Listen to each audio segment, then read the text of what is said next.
बात कहते थे, मुखिया जी मुझे एक कॉलोनी दे दीजिए, मेरा बेटा पढ़ता है, मेरा बेटा का किताब भीग जाता है, मेरा बेटा का कॉपी भीग जाता है। अगर आप एक कॉलोनी दे देंगे मुखिया जी तो मेरा बेटा पढ़ जाएगा, उसका किताब और कॉपी नहीं भीगेगा। मैं आपको बताना चाहता हूँ, एक बार मेरे पिताजी को बड़ा भरोसा था। लोगों ने कहा, मुखिया जी ने कहा कि फलनवान का के कॉलोनी मिल जाए। मेरे पिताजी को बड़ा सुगुन आया। मेरे पिताजी ने कहा इस बार मुखिया जी ने बोला है तो जरूर कॉलोनी मिल जाएगा, लेकिन उस बार भी लोगों ने लिस्ट से नाम काट दिया।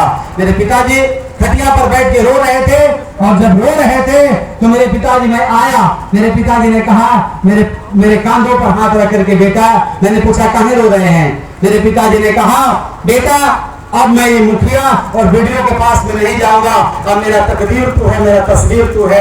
मैं पहले 12 घंटा काम करता था, जरूरत पड़ा 24 घंटा काम करूंगा। अब तुझे पढ़ना होगा, अब मैं मुखिया और वीडियो के पास नहीं जाऊंगा, अब तुझे ही कॉलोनी बनाना होगा।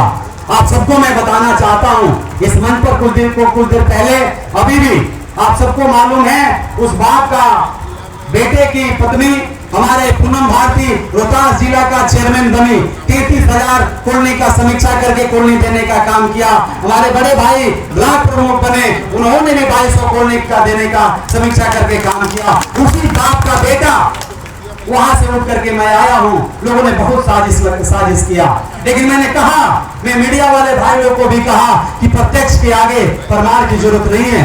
मैं इसी धरती का बेटा हूं, यहाँ के एक एक लोग जानते हैं कि मैं क्या हूँ नहीं हूँ। आपको बताने की जरूरत नहीं है। आपको मैं स्पष्ट कर देना चाहता हूँ, ये सासाराम पार्लियामेंट जो है ऐतिहासिक पार्लियामेंट है। इस पार्लियामेंट को जो जीतता है उसी दिन श्योर हो जाता है, केंद्र में उसी की सरकार बन जाती है, उसी की सरकार बन जाती है। इन्हीं चंद शब्दों के साथ एक बार फिर से आप लोगों से निवेदन करते हुए, आभार व्यक्त करते हुए मैं निवेदन करना चाहता हूं, हमारे कप्तान, हम सबों के नेता हमारे बीच में हैं। इनसे मैंने वादा किया है, मैंने इनसे आंसू के साथ वादा किया है, इस पार्लियामेंट को हमें जीतना है और जीत करके इस पार्लियामेंट से हमें केंद्र में सरकार बनाना है। इन्हीं चंद शब्दों के साथ मैं अपने वाणी पर विराम देता हूं। आप सभी को जय हिंद, जय भारत, बहुत बहुत धन्यवाद।